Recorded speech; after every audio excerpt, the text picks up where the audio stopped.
మాతరం మాతరం జై జై మాతరం.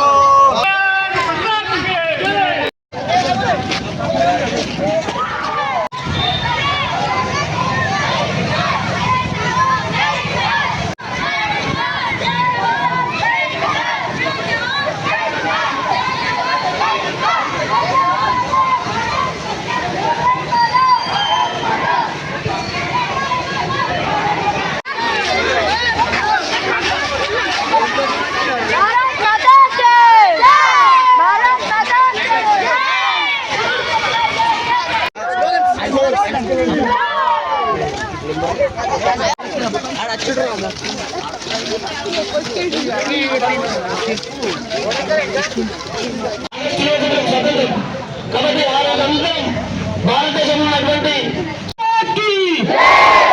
Very good దేశభక్తి అంటే ఇట్లా ఉండాలి.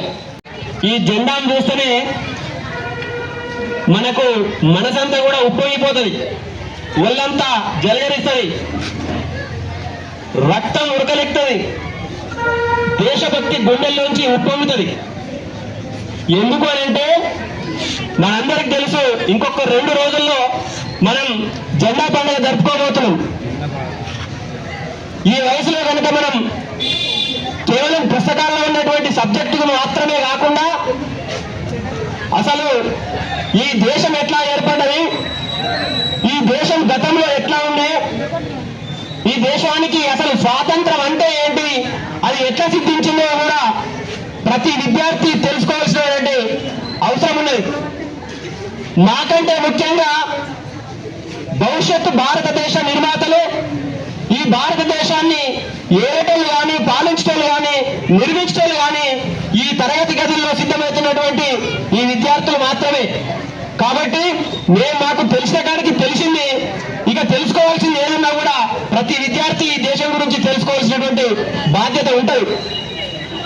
మనం పుస్తకాల్లో, టీవీలో చూసినప్పుడు దేశభక్తులంటే, ఈ దేశం కోసం, స్వాతంత్రం కోసం పోరాడినటువంటి నేతలంటే మనకు ఒక 4-5 పేర్లు గుర్తుకొస్తాయి.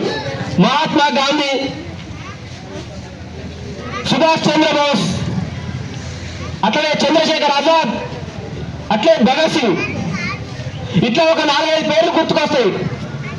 మరి దేశం కోసం ఈ 4-5 మాత్రమే కొట్లాడుతానో లేకపోతే బలిదానం చేస్తానో స్వాతంత్రం వచ్చిందా ఒక్కసారి ఆలోచించాలి.